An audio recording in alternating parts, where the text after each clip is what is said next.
안녕하세요, 올바로입니다. 이번 주 투자의 생각은 올해 가장 뜨거웠던 트렌드 중 하나인 AI와 엔비디아를 연관지어서 생각해보는 시간입니다. 그동안 AI 업계에서 많은 움직임들을 보아왔던 것이 사실이지만 이제는 기업의 경쟁 역량으로서 AI가 얼마나 많은 영향을 끼칠 수 있을지에 대해서 올해가 마치 0에서 1로 된 해와 같이 볼 수 있었습니다. S커브 폭발의 첫 해를 생각하면서 정리해본 자료입니다. 첫 번째 장표는 21세기의 대표적인 기술 채택 사이클입니다.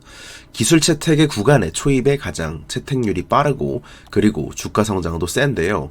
S자를 그리듯이 가파르게 성장한다는 점에서 S커브라고도 부릅니다. 인터넷 S커브 폭발의 시점은 1995년부터 2000년까지였고 스마트폰의 S커브는 2005년부터 2015년까지라고 볼 수 있겠죠. 그리고 AI에게는 올해가 가장 가파른 구간의 첫 해입니다. AMD의 리사수 CEO 또한 자신이 봤던 50년간의 신기술 채택 사이클 중 가장 빠른 것이 현재의 AI 채택 사이클이라고 말할 정도였습니다. 100만 달러, 즉 원화로 약 13억 원을 버는데 필요한 직원의 수는 1986년 7.8명에서 그리고 PC와 인터넷이 보급되면서 2000년에는 6.4명, 2008년에는 5.1명까지 줄어들었습니다. 그러나 사실은 스마트폰은 노동 생산성을 올려주는 도구는 아니었기 때문에 15년이 지난 현재까지도 5.1명 정도를 유지한다는 게 말이 되죠. 그리고 이제 AI를 통해 노동 생산성이 오를 것에 대한 기대가 많습니다. 특히 그 중에 하나가 하버드와 MIT 경영대학원 주도로 보스턴 컨설팅 그룹 내 실제 컨설턴트 업무에 적용해본 논문을 통해서 확인할 수 있었습니다. 실제 BCG가 수행하는 업무를 18가지로 정의해서 챗GPT가 사용했을 경우에 업무 생산성을 얼마나 높일 수 있는지를 알아보기 위한 연구였습니다. 이쪽의 차트는 모든 작업의 품질에 대한 분포도인데요. 파란색은 AI를 사용하지 않은 컨설턴트들의 작업 품질이고 녹색과 빨간색은 AI를 사용한 컨설턴트들이죠. 특히 빨간색만 따로 한 이유는 이들은 AI에 대해서 사용법을 추가 교육받은 집단이기 때문입니다. 그리고 밑에 있는 표는 BCG 컨설턴트들이면 사실은 이미 훌륭하겠지만 그 중에서도 상대적으로 업무 성과가 낮은 컨설턴트일수록 AI를 사용했을 때 성과가 평균적으로 43% 개선되면서 크게 좋아진 것이 핵심이었습니다. 이미 성과가 좋았던 컨설턴트는 AI 작업 후에도 17% 정도 개선됐죠. 전체적으로 상향 평준화 효과가 있었다는 것을 의미하기도 했습니다. 이들의 핵심을 요약하자면 첫 번째로는 챗GPT를 사용한 컨설턴트가 모든 면에서 뛰어났다 이렇게 볼 수 있겠죠. 가상의 신발 회사를 위해서 컨설팅을 해달라는 식으로 요청을 했을 때 컨설턴트들의 작업을 창의적인 작업과 그리고 분석적인 작업, 마케팅 글 작성 업무나 설득 작업 등으로 총 18가지로 구분한 것이 AI를 보다 잘 쓰는 데 도움이 됐습니다. 그리고 두 번째 함의는 업무 수행 능력이 낮은 직원일수록 성과가 크게 향상됐다는 점입니다. 결과적으로 AI를 쓰기 전에 우수자는 5.2점이었고 그리고 저성과자는 4.05점으로 AI를 쓰기 전에는 약 28% 가까운 차이가 났지만 이를 사용한 이후에는 우수자는 6.06점으로 저성과자는 5.79점까지 올라가면서 차이가 5% 내외로 크게 좁혀졌습니다. 그리고 마지막으로는 AI가 잘하는 것과 아닌 것을 구분하는 것 또한 중요했죠. 귀도 아펜젤러는 VM웨어의 CTO였자 네트워킹의 최고 전문가였고 인텔의 데이터 센터 및 AI 전문가로서 활동해온 업계 최고의 전문가입니다. 현재는 A16Z가 된 안데르센 호로이츠의 VC 소속이죠. 그가 말했던 것 중에 하나는 지금의 GPU 캐펙스를 조금은 다른 관점에서 봐야 한다는 점이었습니다. 과거를 생각해보면 PC와 인터넷의 등장 그리고 스마트폰의 등장으로 계속해서 IT 인프라는 발전해왔죠. 그러나 잘 생각해봐야 할 것은 얼마나 많은 소프트웨어 제품들이 CPU와 네트워킹을 기반으로 하냐 한다면 당연히 거의 100%일 겁니다. AI도 마찬가지겠죠. PC의 등장으로 마이크로소프트와 인텔이 등장을 했고 전 세계의 빠른 속도의 네트워킹이 점점 요구됨에 따라 시스코와 구글이 등장했던 것처럼 AI 모델의 등장으로 엔비디아를 비롯해 새로운 비즈니스들이 생겨날 시점입니다. 소프트웨어가 CPU와 데이터베이스 그리고 네트워킹 인프라를 자연스럽게 현재 사용하고 있는 것처럼 앞으로는 모든 소프트웨어에 AI가 탑재되며 AI 가속기가 자연스러운 세상으로 향할 것이란 것이죠. 네트워킹 인프라 지출액은 1년 2017년에 200빌리언 이상입니다. 이미 사실은 이러한 투자를 하고 있는데 이러한 투자를 정당화하기 위해서 네트워킹 소프트웨어만 파는 기업은 없죠. 대신해서 구글은 이러한 전 세계의 네트워킹 인프라를 사용하여 광고를 팔고 있고 이러한 광고 매출로 잡히게 됩니다.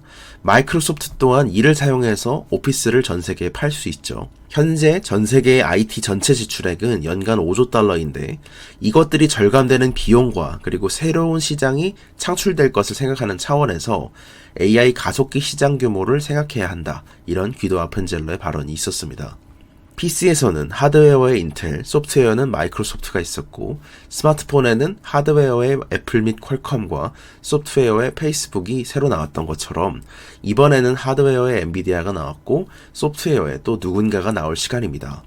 AI 가속 능력은 24년까지 이미 엄청난 각도로 올라갈 것임을 예고하고 있고 내년에 앞으로 이렇게 풍부해진 AI 컴퓨팅 능력 하에서 새로운 기회들이 등장하는 것을 관심 있게 바라볼 예정입니다.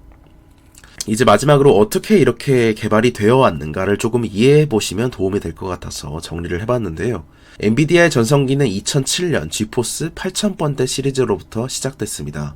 이 당시 아키텍처 이름이 테슬라였죠.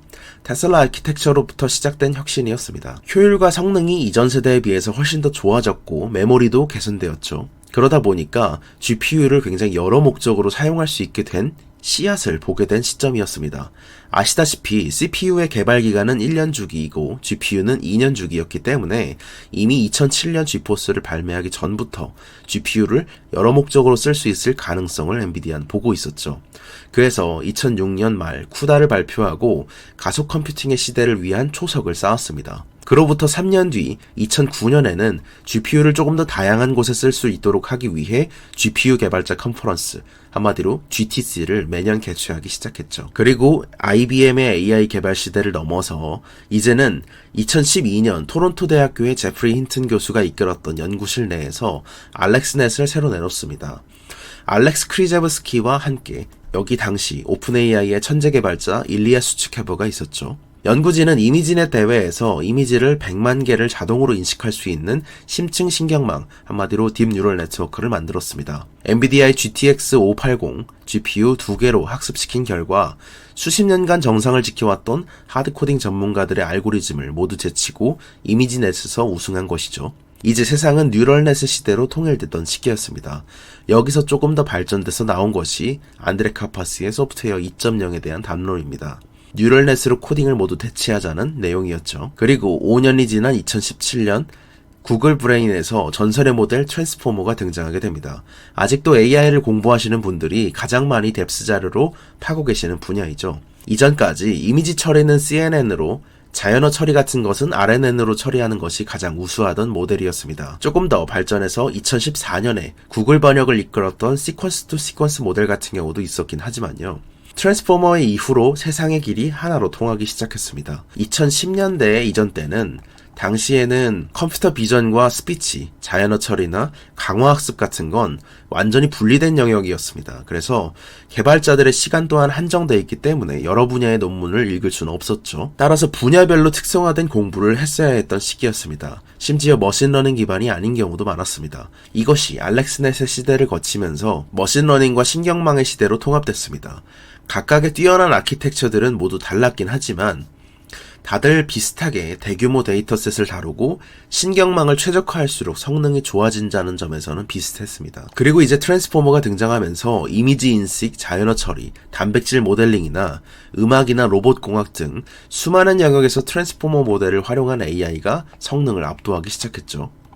이에 따라 모든 아키텍처가 트랜스포머의 형태로 바뀌기 시작했습니다. 2021년에는 비전 트랜스포머가 등장하면서 이미지 인식까지 바꾸기 시작했죠. 모든 AI 논문과 학자들이 본질적으로 동일한 모델을 쓰기 시작한 시대가 열린 것입니다. 데이터의 중요성이 강조됐고 테슬라 FSD의 놀라운 발전 또한 트랜스포머로 아키텍처를 바꾸면서 강화됐던 것이죠. 따라서 개인적으로 테슬라 FSD 12의 엔드-투-엔드가 상당히 성능 향상에 효과가 있을 것은 맞지만 완전하게 FSD AGI 수준이 가능하려면 아키텍처를 바꾸는 시점을 잘 봐야 한다라고 생각하는 이유이기도 합니다. 그렇게 트랜스포머가 생겨나고 산업 표준이 생기면 모든 발전이 빨라지듯 모든 것이 통일되기 시작하니 발전은 더욱더 가속화되기 시작했습니다. 그렇게 모두가 인정하는 최고의 모델이 등장했죠. 당시 이미 트랜스포머가 나왔을 때 파라미터의 수를 키울수록 성능이 좀 좋아질 수 있다 라는 것은 알았지만 엄청난 거대 모델 학습을 할수록 성능이 그만큼 더 비례해서 좋아질 것이냐 이런 의문들이 있었던 시기였습니다. 그걸 오픈AI가 우리는 커질수록 좋아진다 라는 가설을 세우고 검증해버린 것이 바로 GPT-3였죠. GPT-2는 매개 변수가 15억 개 수준이었지만 GPT-3로 넘어오면서 매개 변수가 1750억 개로 그 규모가 약 100배 이상 커지게 됐습니다. 엄청난 거대 모델인데 이들이 모든 성능을 압도하기 시작했죠. 거대 모델일수록 좋아진다는 흐름은 더 가속화되기에 이르렀습니다. 이것이 향후에 사람들의 피드백을 접목시킨 인스트럭트 GPT로 개발이 됐고 이후에 2022년 말 이 모든 것이 생성형 AI와 거대 언어 모델의 시작을 알려준 챗GPT가 등장했습니다. 흐름 자체는 이 GPT-3로부터 시작됐지만 이 방향에서 킬러 앱이 등장하면서 모든 것을 바꾼 것이죠. 원래는 오픈AI가 정말 희대의 베팅을 한 것일 뿐 실제로는 거대 언어 모델에는 엄청난 규모의 자금이 들어가고 엄청난 컴퓨팅을 필요로 합니다. 그리고 여기서 마침 거대 언어 모델에 맞도록 시대를 열어준 두 번째 킬러 제품은 엔비디아의 H100이었습니다. 암페어 시리즈에 비해서 트랜스포머 모델을 약 4배에서 3배 가까이 빠르게 가속시켜줄 수 있는 호프 아키텍처가 나오면서 판이 많이 바뀌었기 때문입니다. 성능은 좋지만 엄청난 컴퓨팅을 필요로 했던 거대 언어 모델과 생성형 AI를 돌릴 수 있을 정도의 현재 수준에 이르기까지 공급 사이드의 혁신이 반드시 필요했죠. 이에 단위 비용당 컴퓨팅 파워는 급격하게 개선됐고 AI를 사용해서 이것을 개발하고 기업들이 쓰기까지의 방법이 훨씬 더 쉬워질 수 있었던 요인이었습니다. 바야흐로 모든 작업을 따로 공부해야 됐던 시절에서 개인과 기업의 사용자들이 거대 언어 모델을 가져다가 본인들의 추가 데이터를 넣어서 파인 튜닝하게 되면 이런 용도에 맞게 AI를 쓸 수 있는 시대로 접어들었습니다. 이제 거대 언어 모델은 곧 OS와 같은 역할을 하고 있죠. 지금의 엄청난 컴퓨팅을 필요로 하는 시대에 이르기까지 배경 지식을 한 번에 정리해본 자료였습니다.